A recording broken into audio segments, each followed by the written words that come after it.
Compre seu Windows 10 Pro original na GVGMall. Basta acessar o link da descrição, clicar em Compre Agora, fazer o seu login, a continuidade com a compra e aplicar o cupom PC25 para ganhar até 25% de desconto. Agora é só clicar em enviar o pedido e escolher o método de pagamento. Pronto, a sua compra foi concluída. Agora é só pegar a chave dentro da plataforma, clicar no menu Iniciar, Configurações, Atualização e Segurança e na aba Ativação deixar o seu Windows original com a chave da GVGMall. Através do mesmo processo você também pode adquirir a chave do Office e também jogos da Steam, o Play, Origin e cartões pré-pagos da Xbox e PSN. Não perca tempo, links na descrição. E aí, tudo bem? Aqui é o Fabrício do canal PC do Fafá, seja bem-vindo. Há alguns dias atrás aqui no canal eu trouxe um unboxing e teste do que seria o melhor processador da plataforma Ryzen AM4, o Ryzen 5800X 3D. Um grande processador que tem 8 núcleos, 16 threads, pega uma frequência base de até 4.5 GHz e além disso tem incríveis 96 MB de cache. Isso porque ele possui uma tecnologia que se chama Cache 3D, uma tecnologia que consegue utilizar ao máximo toda a capacidade da plataforma Ryzen AM4. Eu comprei esse processador contando que talvez eu conseguiria utilizar ele de boa com um CPU cooler muito bom e comum que eu tenho aqui em casa, mas por conta da sua arquitetura interna, que é um pouco diferente dos Ryzen convencionais por conta do Cache 3D, ele é um processador muito quente e dificilmente você controla a temperatura dele a uma temperatura bacana mesmo. Grandes poderes vêm com grandes responsabilidades, já dizia o tio Ben no filme do Homem-Aranha. E todo esse poder de fogo que o Ryzen 5800X consegue entregar, basicamente tem um problema que basicamente é a temperatura excessiva que o processador alcança. E durante os nossos testes com o nosso CPU cooler, ele até pegou uma frequência de 4.3 GHz em estresse extremo, mas na prática mesmo o processador estava sofrendo com o que a gente chama de thermal throttling, atingindo a temperatura máxima permitida por ele para estar funcionando ideal, né, que é os 90 graus, e infelizmente perdendo performance por conta disso para controlar a temperatura. E daí infelizmente a gente não conseguiu testar esse cara direito. Em jogos, ele até entregou um comportamento normal que um processador deveria entregar, mas só por precaução decidi resolver esse problema do throttling antes da gente testar, né, para jogar na prática. Como você pode ver, eu jogando COD Warzone 2, ele ficou em 38% de uso, entregando 4.435 MHz, oscilando, né? Quase 4.4 GHz. E ainda assim com uma temperatura de 74 graus. Mas enfim, eu procurei diversos conteúdos na internet sobre o que seria um sistema de refrigeração ideal para o Ryzen 5800X 3D, mas infelizmente foi difícil de encontrar essa informação e quando encontrava ela não estava muito precisa. Na própria página oficial das especificações da AMD a gente vê que o recomendado é um water cooler ou liquid cooler, como está escrito aqui, para ter a performance perfeita do processador. Mas qual seria a especificação de water cooler ideal para a gente estar usando esse cara? É uma incógnita. Bom, a primeira coisa que eu pensei foi economizar, até porque eu já tenho um water cooler custom aqui que eu não estou utilizando, que eu inclusive usei para montar numa live. Eu tinha recebido da Banggood para a gente fazer teste há um tempo atrás. Só que além de dar muito trabalho para montar, esse cara ocupa muito espaço no gabinete, até porque ele precisa de uma bomba, né, para estar funcionando. Ele tem um motor que é bem grande. E na prática, o CPU cooler que eu usei para testar o Ryzen 5800X 3D, quando eu havia testado no passado, resfriava tão bem quanto aquele water cooler. Então não fazia sentido eu utilizar ele. Fora que também, ó, como você pode ver, o gabinete que eu estou utilizando tá pequeno para as peças que eu estou usando. Ó. Tem uma RTX 4080 que fica bem no limite ali do gabinete. Se eu colocar um water cooler bitelaço, eu vou ser forçado a trocar de gabinete. É algo que eventualmente eu vou fazer, mas eu não queria fazer agora. Bom, por essas e outras eu acabei optando por fazer a aquisição desse water cooler aqui, ó, que é o Deepcool LA500. Eu achei ele um water cooler bonito e a gente encontra ele, eu tava encontrando na casa dos R$299 no site da Terabyte. Você pode ver aqui que ele é a terceira posição, né, dos water coolers mais vendidos. Como eu não encontrei na Terabyte, eu comprei na loja da Pichau. Hoje tá 329, mas eu também paguei aquele valor de R$299. Considerando que é um processador muito quente, eu fiquei receoso de comprar um water cooler mais simples, com um fã só. Acredito que ele não ia dar conta do processador. Talvez tenha um ou outro que funcione, mas por garantia eu optei por comprar um water cooler maior, com duas fãs. E também para comprar esse water cooler, eu levei em consideração o CFM das ventoinhas, que é muito alto em relação relação ao CFM dos outros water coolers na mesma média de valor e as outras especificações, tá? Inclusive também uma especificação que é muito importante na hora de você comprar um water cooler, que você tem que levar em consideração também o tamanho do gabinete, é o tamanho da fan. Nesse caso aqui é um de 240mm. Podia comprar os 360, que eu tenho certeza que ficaria melhor, só que é muito mais caro, né? Bom, meu pedido chegou extremamente rápido e tá aqui o bichão, cara. Detalhe, né, que às vezes você não conhece há muito tempo o canal, eu sempre fui muito resistente para trabalhar com water cooler, porque dá muito trabalho, cara, e eles são caros, né? Quanto você acha aí no mercado, CPU cooler de até R$20, você não vai achar um water cooler com esse preço, então eu sempre fui muito resistente. Mas não tem jeito, no caso desse processador aqui, é obrigatório você utilizar um water cooler para ele funcionar legal, né? Detalhe que eu tô inseguro, né, se esse water cooler vai solucionar mesmo o problema do processador. Eu não espero que ele mantenha o processador a 60 graus, não, já espero que ele deva ficar ali 70, 80 graus, mas para mim isso é o suficiente, né, que ele vai estar dentro do padrão ali da especificação. Tomara que fique. A caixa é bem grande e pesada e é a primeira vez que eu faço aquisição de um water cooler desse padrão aqui. Fora isso, a experiência que eu tive foi montando aquele custom. Tem um selinho aqui na caixa. Caraca, que negócio difícil de embalar, viu? Por causa dessa proteção aqui. Aliás, difícil de desembalar. Vamos ver, cara, como que isso aqui vem. Confesso que eu não esperava que vinha numa caixa tão bitela, esperava uma caixa menor. Bom, e tá aqui o conteúdo da embalagem, né? Eu particularmente acho que ele é bem bonito, principalmente por conta, né, dessa parte aqui, ó, que fica em cima do processador. Veio aqui, ó, um monte de peça, parafuso pra gente montar, coisa pra caramba, né? Manual, cheio de detalhezinho aqui das coisas, eu não vou usar isso aqui provavelmente. As duas fãs dele, ó, coisa bonita, ó, bacana. E aqui tá o bloco, ó. Olha que top o blocozinho, né? Fica ligado aqui na parte que vai em cima do processador. A gente vê, ó, que veio pasta térmica aqui, ó, por isso que tem esse plástico, mas é tudo de cobre essa base. Aqui tá o conector de energia que a gente vai colocar no CPU fan. E o sistema de refrigeramento desse jeito é bem compacto, bem diferente daqueles custom, igual eu acabei de mostrar no vídeo. Bem menor, né? Bem mais fácil de trabalhar. Bom, é legal se a gente comparar isso daqui, né, com o water cooler custom. Além de você pagar uma fortuna para montar um water cooler customizado, fica bonito e tal, você vai ocupar um espação com reservatório, bomba, um monte de coisa. E aqui tá tudo embutidinho, né, cara? Tudo num negócio só.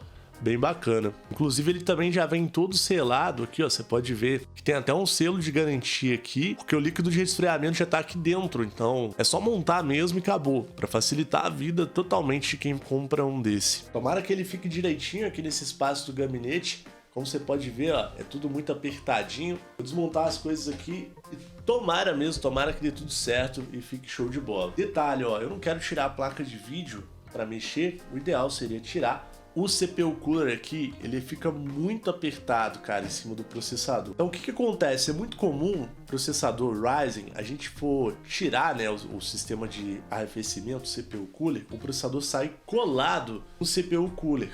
Tem duas formas que eu conheço para o CPU cooler soltar mais fácil. A primeira forma é você ligar o PC, aí você deixa o PC ligado para o processador esquentar, a pasta térmica amolece, né? E daí logo em seguida tira o CPU cooler do PC com a pasta térmica mais mole. Funciona, ajuda, mas nem sempre resolve não. Mesmo assim, às vezes o CPU cooler acaba saindo com o processador colado.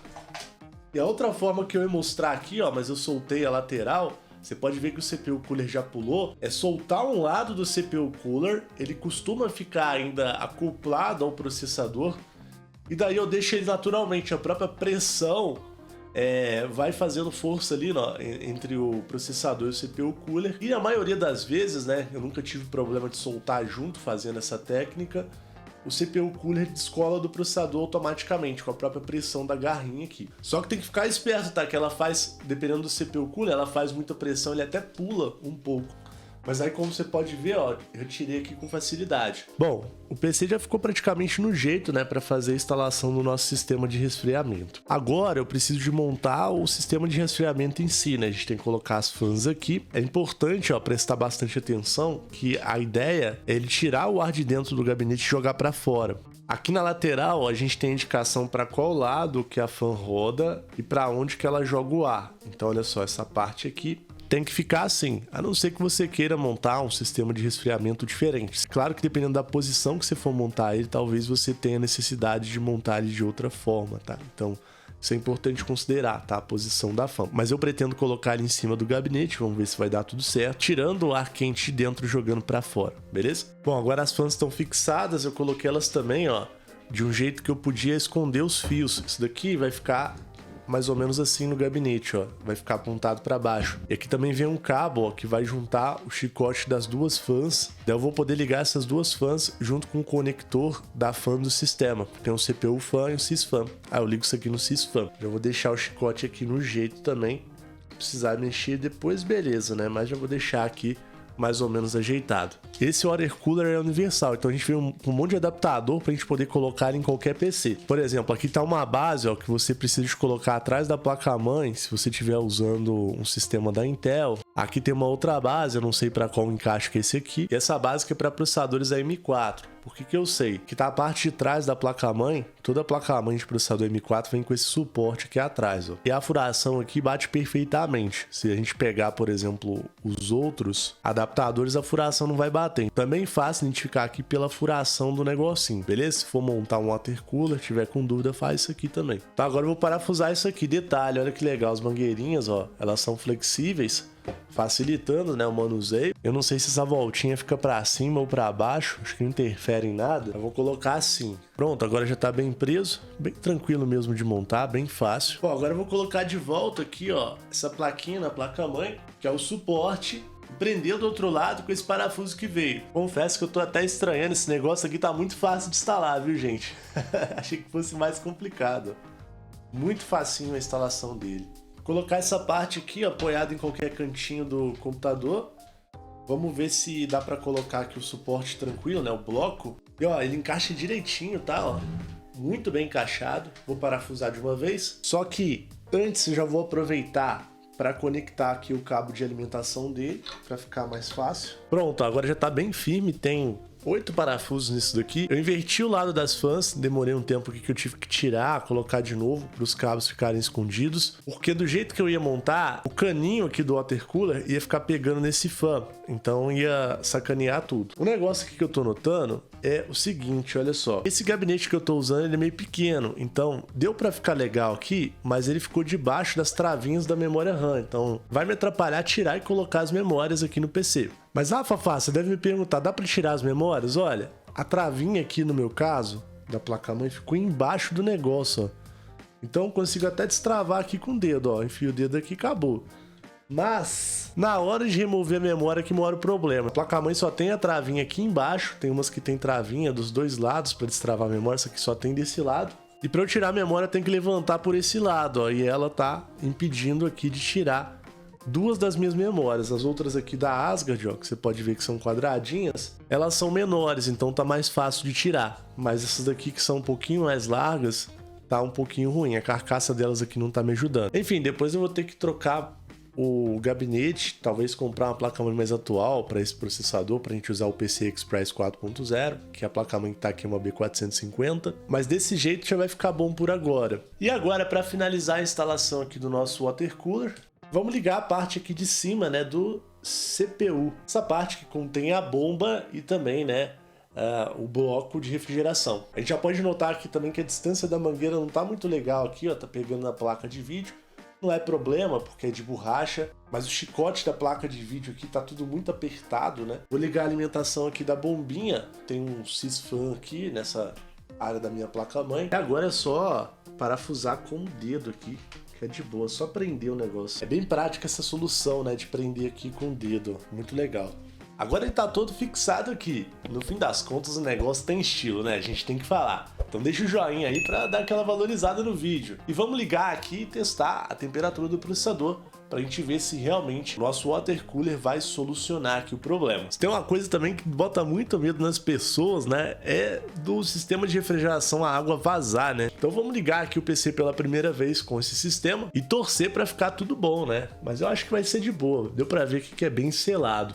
Então vamos ligar, ó. O fã do water cooler aqui RGB, cara, ele ficou um pouco escondido aqui, velho. Que pena, olha só. É bem bonito, ó, mas ficou um pouquinho escondido. Pra combinar tudo aqui, aproveitei e deixei também o gabinete, né, todo com RGB, já que eu consigo controlar aqui nos botõezinhos. O PC ficou bem bonito com ele ligado, né? Isso é inquestionável, tá bem bonito mesmo. Bom, o PC já ligou tudo certinho, tá? A placa-mãe tá sem bateria, então a BIOS tá resetada. E aqui, ó, já na placa-mãe já consegue ter uma ideia que o processador tá trabalhando a 47 graus e ele tá em idle, né? Não tá estressando nada. A gente tá na página inicial aqui, né, na BIOS da placa-mãe. Não tem como nenhum programa tá estressando o processador. Só por aqui a gente já tem uma ideia do quão quente o processador é. Mas agora vamos entrar no Windows e estressar esse cara, porque, nossa, se ele não der conta, vou ficar bem triste. E para fazer a verificação de hoje, a gente vai usar o programa aqui que é o AIDA64. A gente vai fazer um teste de estresse normal aqui de CPU. E a gente vai verificar, né, se o processador está superaquecendo, como estava antes, ou se de fato resolveu a nossa questão. Bom, aqui já no programa do AIDA64, a gente já pode ver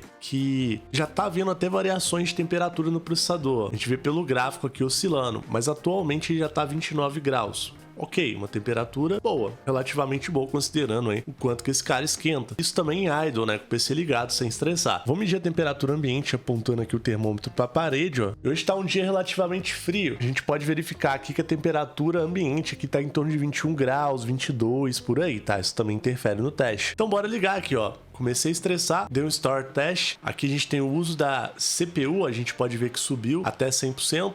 Tá oscilando aqui, deu uma osciladinha para 99. E a temperatura a gente começa a ver aqui ela subindo, tá? Eu vou deixar ele estressando alguns minutos para ele alcançar a temperatura máxima dele. Enquanto o processador tá sob estresse, a gente vai aproveitar aqui para verificar como o sistema tá funcionando, né? Se o processador tá funcionando com a frequência ideal, se tá dando gargalo, coisa do tipo, tá? Para isso eu vou usar o programa HWinfo64 e a gente pode ver aqui, ó, primeira coisa, o consumo médio do processador, beleza? Ó, o consumo de cada núcleo em volts. Tá setado aqui para funcionar com 1.25 volts, mais ou menos. O consumo máximo que ele bateu aqui, 1.26 volts até o momento. Pode ver também aqui a frequência de cada núcleo, ó, ele está funcionando a 4.375 MHz, a gente pode falar 4.3 GHz, mais ou menos, quase 4.4. Detalhe, né, que o Precision Boost desse processador pode ir até 4.5 GHz, ele está um pouco abaixo aqui do que eu esperava, não sei se é um comportamento padrão dele. Depois a gente verifica isso. A gente pode verificar todos os 8 núcleos do processador. Estão trabalhando a 100% perfeitamente. Então aqui também tá ok. Aqui também tem os dados da temperatura que o processador está alcançando. Detalhe que ele pode chegar até 90 graus. Passou disso, ele simplesmente vai perder performance, né? Se passar de 90 graus,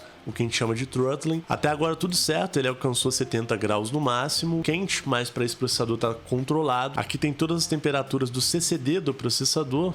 Ok, bacana. A gente também tem a temperatura do cache do processador, que está mais frio. O consumo máximo do processador a gente pode ver aqui que chegou até 81 watts, que é um consumo relativamente alto para um Ryzen, né? Mas a gente está falando de um negócio muito bruto. Bom, aparentemente, aqui, considerando, né, as variáveis do processador, que mais importam aqui pra gente, ele tá funcionando normal. Até o momento tem 7 minutos de teste, ele bateu aqui no AIDA64 67 graus, a gente viu na HWinfo 2 graus a mais, então tem uma variação aqui dos programas, mas nada muito grande, né, que interfira tanto no teste. Vou aproveitar também para medir aqui, ó, os componentes eletrônicos que levam energia para o processador, que estão na placa-mãe, que a gente chama de VRM. Esses componentes podem chegar mais ou menos até 100 graus de temperatura.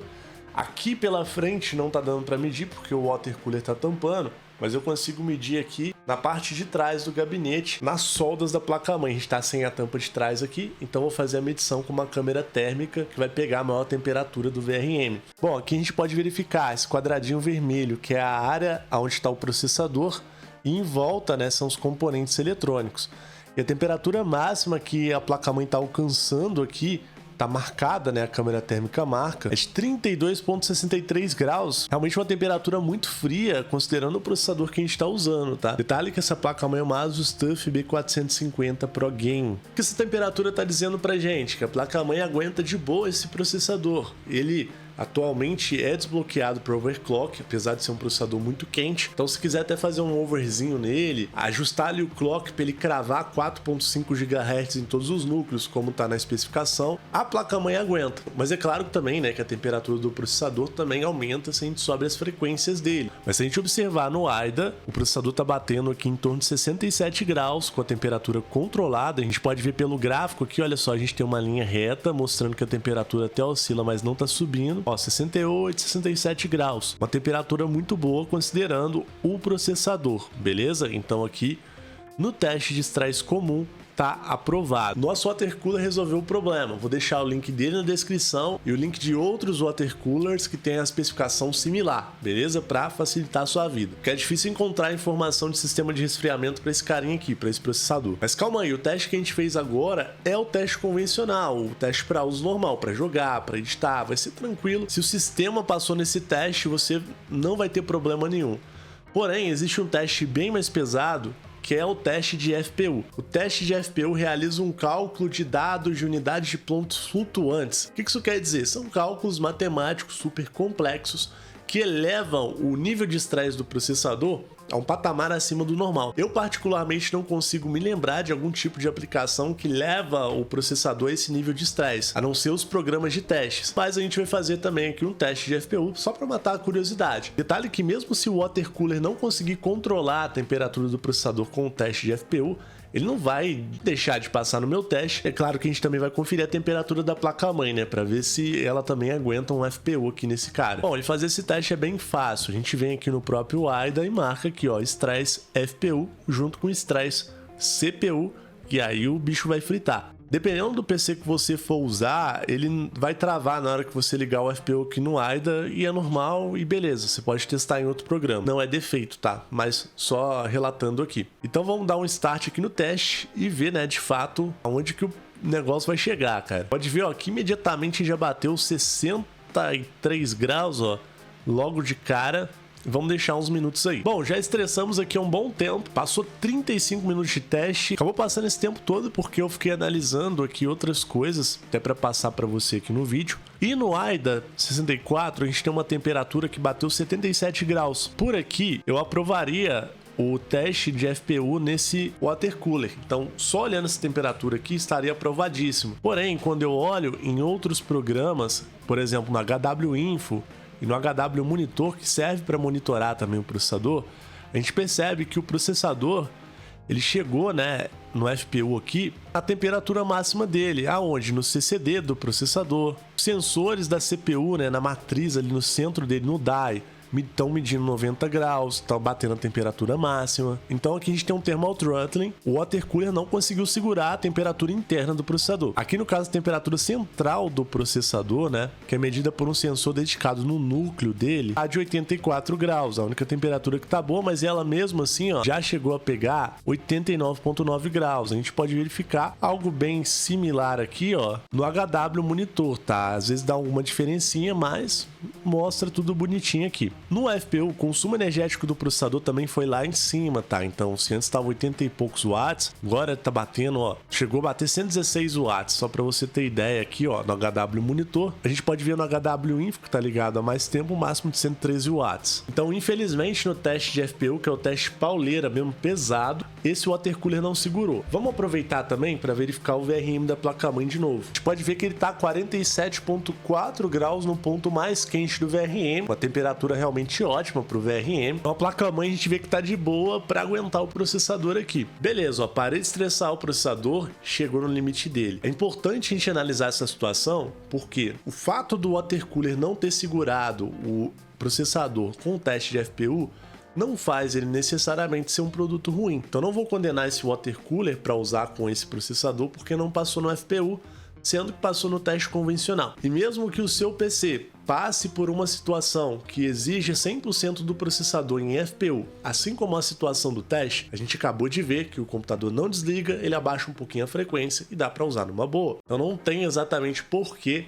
a gente falar que isso daqui é ruim para usar com o Ryzen 5800X 3D. Mas é claro também que eu acho importante você entender, né, mostrar essas informações, que é bacana. Bom, galera, dei uma pausada aqui, e tentei fazer outras coisas para ver se a gente conseguia um avanço aqui. Já que não estava chegando na performance máxima no teste FPU, pelo menos eu tentei subir um pouco a frequência do processador no teste comum. Aí eu fui lá, mexi na BIOS e tentei subir a frequência, travar o multiplicador em 45 para ela ficar em 4.5 GHz travado, que é o que a gente encontra na especificação do processador. Só que não deu certo. Quando eu travo a 4.5, no caso aqui da minha placa-mãe, ele acaba funcionando a 4.1, acaba dando errado. Além de ficar muito mais quente e consumir muita energia. Então, a gente tem uma limitação aqui. Provavelmente minha placa-mãe está limitando eu tentar fazer uma espécie de overclock com ele. Mesmo comigo atualizando a BIOS, atualizei a BIOS aqui também em off e tal, e não funcionou. Então, quando eu estresso, pega aquela frequência lá, 4.3 por aí. Quando eu abro algum jogo, ele pega 4.45 GHz, que é uma frequência ok. Beleza? Então, a 100% ele diminui um pouquinho o clock por padrão nessa placa-mãe e para jogar ele funciona na sua totalidade. Afinal, não tem nenhum jogo que leva esse carinha aqui a 100%. O jogo, no máximo, vai levar o processador 80%, 90%, nunca 100%. Acho que a gente teve um grande avanço, que a gente não investiu uma nota pesada para um sistema de arrefecimento para esse cara, igual vários outros canais de hardware têm feito. Apesar de ser um water cooler de R$300, ele é relativamente barato e funciona. E agora o próximo passo é a gente fazer o nosso teste de performance com esse processador e testar em jogos para ver o real desempenho desse monstro. Detalhe que eu comprei ele só para a gente utilizar com a nossa RTX 4080, que é uma placa de vídeo monstruosamente forte. Mas é claro que eu não vou fazer isso nesse vídeo, senão o vídeo vai ficar enorme. Então estou te convidando para se inscrever aqui no canal para você ver a próxima parte do vídeo. Vale mencionar que eu vou deixar o link na descrição também do nosso grupo de ofertas. E nesse exato momento tá rolando muita oferta boa, principalmente no AliExpress. Muitos cupons estão funcionando, é um momento muito bom para fazer a sua aquisição. O próprio Ryzen 5800X 3D que a gente está testando, de R$ 1.500 caiu para R$ 1.399. O preço dele tá muito bom, você vai achar, né, o link dele no grupo do Telegram, junto com placas-mães adequadas para serem utilizadas junto com esse processador. Além disso, no nosso grupo de ofertas você recebe a notificação de todos os meus conteúdos. Eu sei que nem sempre o YouTube tá notificando você aí. Vou ficando por aqui, um abraço, até mais, valeu, tamo junto.